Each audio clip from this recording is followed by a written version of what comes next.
நம்ம பார்க்க போகிறது 12th மேக்ஸ் 7th சாப்டர் எடுத்துக்காட்டு 7.44 பார்க்க போகிறோம். கொஷின் பாருங்கள். மதிப்பிடுக limit x tends to infinity into 1 + 2x power 1/2 log of x கொடுத்துருக்காங்க. இதை இதுக்கான மதிப்பு என்னன்னு நம்ம கேட்டிருக்காங்க. சரிங்களா? ஃபஸ்ட்டு கொஷினில் கொடுத்துருக்கதை நம்ம எடுத்து எழுதிக்கலாம். இப்போ என்ன பண்ணலாம், இங்கே எக்ஸுக்கான எல்லை மதிப்பு என்ன கொடுத்துருக்காங்க, இன்ஃபினிட்டி கொடுத்துருக்காங்களா, இங்கே அப்ளை பண்ணலாமா? அப்ளை பண்ணும்போது 1 + 2xக்கு பதிலாக infinity into 1/2 into log of இன்ஃபினிட்டின்னு வருமா? இப்போ என்ன வரும் நமக்கு 1 + 2 இன்ஃபினிட்டியூ கூட என்ன ஆட் பண்ணாலுமே நமக்கு என்ன கிடைக்கும், இன்ஃபினிட்டி தான் கிடைக்கும். எப்படி ஜீரோவோட நம்ம பெருக்குன்னா வகுத்து நமக்கு 0 கிடைக்குமோ அதே போல் இன்ஃபினிட்டிக்கு நம்ம ஆட் பண்ணும்போது நமக்கு என்னவா மாறும், இன்ஃபினிட்டிவாக மாறும். அதே போல் இந்த அடுக்கு பாருங்கள், இங்கே 1/2 இன்ட்டு லாக் ஆஃப் இன்ஃபினிட்டி இருக்கா, இது நமக்கு என்ன மாறும் பார்த்தீங்கன்னா இப்போ டோட்டலாம் பெருக்கும்போது என்ன ஆகும், சேம் இன்ஃபினிட்டியோ. அப்போ 1/∞ மதிப்பு என்ன, 0. ஆல்ரெடி நான் உங்களுக்கு கொடுத்துருக்கேன் எக்ஸாம்பிள் சம்மில் 1/0னா இன்ஃபினிட்டியும் 1/∞ 0. அப்போ இங்கே என்ன அடுக்கு 0ன்னு வருமா? அப்போ இது நமக்கு என்னமா இருக்குது, தீரப்பெறாத வடிவமாக இருக்கா. அப்போ என்ன பண்ணலாம், இங்கே எக்ஸை பொறுத்து ஃபஸ்ட் தனியாக எடுத்து வகையீடு செஞ்சு லோபித்தாலின் விதியை பயன்படுத்தலாமா? ஃபஸ்ட்டு பாருங்கள், f(x) நம்ம எடுத்து எழுதிக்கலாம். அதுக்கு முன்னாடி ரெண்டு பக்கமும் லாகால் எடுத்துக்கலாமா? பாருங்கள், இருபுறமும் லாகால் எடுக்குன்னு எடுத்து எழுதிக்கோங்க. லாக் எடுக்கும்போது இங்கே என்ன மாறும், limited x tends to infinity. இங்கே என்ன பண்ணலாம், இதுக்கு முன்னே நீங்கள் எடுத்து எழுதிக்கோங்க. f(x)ன்னு இந்த டேர்ம் நீங்கள் இங்கே இருக்குது பார்த்தீங்களா, 1 + 2x பவர் 1/2 log of xன்னு எடுத்து எழுதிக்கோங்க. இப்போ என்ன பண்ணலாம், அந்த டேர்முக்கு நம்ம f(x)ன்னு எடுத்துக்கலாமா?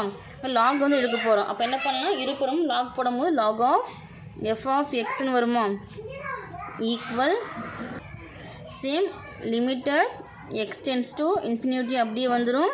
இப்போ லாக், இப்போ இங்கே லாக் நம்ம ஆட் பண்ணி எழுத போகிறோம். சரிங்களா? எங்கே f(x) மதிப்பு இந்த கொஷனில் 1 + 2x power 1/2 log of x. இல்லை நீங்கள் அப்படியே எடுத்து எழுதிக்கிறதுனால எழுதிக்கலாம், அது உங்களோட விருப்பம். எழுதும் போது log of இப்போ எடுத்து எழுதிக்கலாமா? இப்போது limited x tends to infinity எடுத்து எழுதியாச்சு, லாக் எடுத்து எழுதிட்டோம். கொஷின் என்ன, 1 + 2x பவர் 1/2 log of x-ஆ இப்போ எடுத்து எழுதியாச்சு. என்ன பண்ணலாம், எக்ஸை பொறுத்து ஃபஸ்ட்டு வகையீடு செய்யலாமா?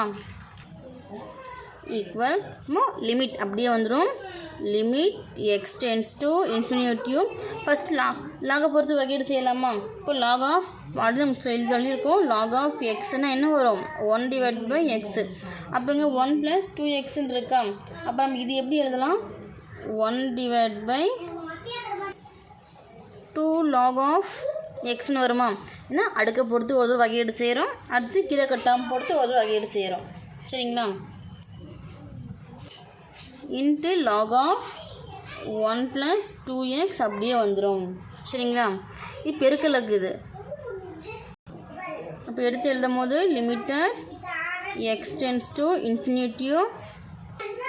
உங்களுக்கு வேணும்னா நீங்கள் எடுத்து எழுதிக்கலாம். இதை நம்ம எப்படி மாற்றணும், இப்போ எக்ஸை பொறுத்து அடுக்கு விதிப்படி மாற்றிருக்கோம். சரிங்களா?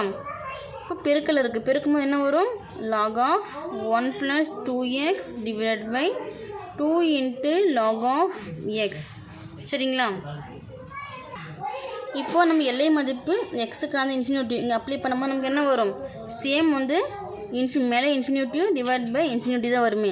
ஏன்னா நமக்கு என்ன பெருக்கல் வருதா, இங்கே இப்போ எக்ஸுக்கு பதிலாக இன்ஃபினிட்டி, இங்கே இன்ஃபினிட்டி வரும்போது இதனுடைய மதிப்பு நமக்கு என்ன வரும், ரெண்டுத்துக்கும் சேம் இன்ஃபினிட்டியோ. அப்போ இது நமக்கு தீரப்பெறாத வடிவமாக மாறுதான். அப்போ தீரப்பெறாத வடிவமாக வரும்போது என்ன பண்ணுவோம், நம்ம லோபித்தாலின் விதி பயன்படுத்துவோமா? இப்போ லோபித்தாலின் விதிப்படி கொஷின் என்ன, limit x tends to infinity into log of f(x) equal இப்போ கொடுத்து வன்புடிச்சு பார்த்தீங்களுக்கு முன்னே இதை நாம் இங்கே வகையீடு செய்ய போகிறோம். சரிங்களா? அப்போ என்ன ஆகும், இப்போ வகையீடு செய்யும் போது நமக்கு லாக் ஆஃப் 1 + 2xன்னு இருக்குது. ஆல்ரெடி நான் சொல்லியிருக்கேன், லாக் ஆஃப் எக்ஸ்னா 1/x வரும்ட்டு. அப்போ இந்த டைம் நமக்கு எப்படி வரும், 1 டிவைட் பை 1 ப்ளஸ் 2xன்னு வருமா? இப்போ லாகை பொறுத்து வகையீடு செஞ்சாச்சு. அடுத்து எக்ஸை பொறுத்து இல்லை இந்த டேர்ம் நீங்கள் எடுத்து ஒரு தடவை இங்கே எழுதிட்டு போகிறதுனாலும் போட்டுக்கலாம். சரிங்களா? அங்கே மாறிலி மதிப்பு 1 இருக்கா, மாறிலி மதிப்பு 0 ஆயிரும். ப்ளஸ் 2 எக்ஸை பொறுத்து வகையீடு செய்யும் போது 1 மாறும். டிவைட் பை கீழே என்ன இருக்குது 2. இந்த நம்பர் அப்படியே நமக்கு வந்து எக்ஸு கூட ஆட் ஆகிருக்கு. அப்போ அது 2 அப்படியே வந்துடும்.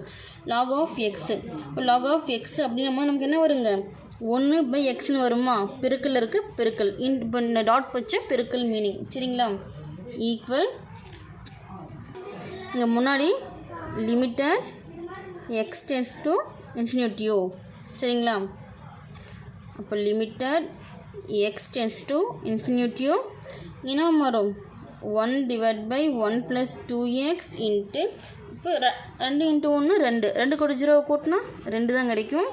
டிவைட் பை இப்போ 2 1 பெருக்கில் இருக்கா, பெருக்கும்போது என்ன ஆகும் 2 பை எக்ஸ்னு வருமா? Equal limit x tends to infinity 1 into 2 2 divide by 1 plus 2x divide by 2 divide by எக்ஸ்னு வருமா? இப்போ கீழே இங்கே வகுத்தில் இருக்கிறது மேலே வருமா பெருக்கல் வருமா? அப்போ என்ன ஆகும் limited x tends to infinitive இப்போ 2 பை 1 ப்ளஸ் 2xன்னு வருமா? பக்கத்தில் இருக்கிறது பெருக்கல் போகும்போது பகுதி தொகுதியாகவும் தொகுதி பகுதியாகவும் மாறும். அப்போ என்ன ஒரு 2 பை எக்ஸ் ஆகிறது எக்ஸ் பை 2வாக மாறும். அப்போ பெருக்கலுக்கு 2க்கும் வகுத்தில் 2க்கும் கேன்சல் ஆகிடுமா? கேன்சல் ஆகிடுச்சுன்னா நீ என்ன இருக்குது இங்கேயும் 1 இருக்குது இங்கேயும் 1 இருக்குது. 1 இன்ட்டு எக்ஸு எக்ஸு. இப்போ என்ன ஆகும் limited x tends to infinity into 1 into x x 1 plus 2x into 1 same நமக்கு அதே 1 ப்ளஸ் 2x தான். சரிங்களா? இப்போ இங்கே எக்ஸுக்கு போல் இன்ஃபினிட்டி பதிரும்போது நமக்கு என்ன மாறும் இன்ஃபினிட்டிவ் டிவைட் பை 1 ப்ளஸ் 2 இன்ஃபினிட்டின்னு வருமா?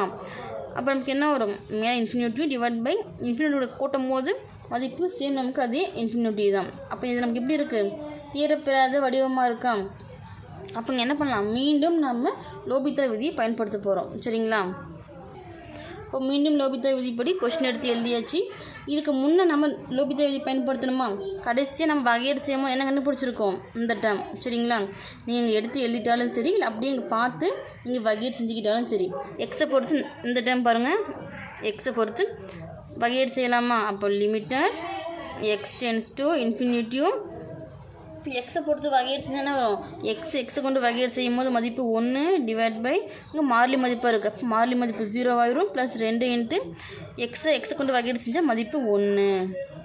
சரிங்களா? அப்போ 2 இன்ட்டு 1 1 2 கூட 2 இன்ட்டு 1 2 2 கூட 0 கூட்டினா சேம் நமக்கு 2 தான் கிடைக்கும். அப்போ என்ன மாறும் limit x tends to infinity into 1 by 2ன்னு வருமா?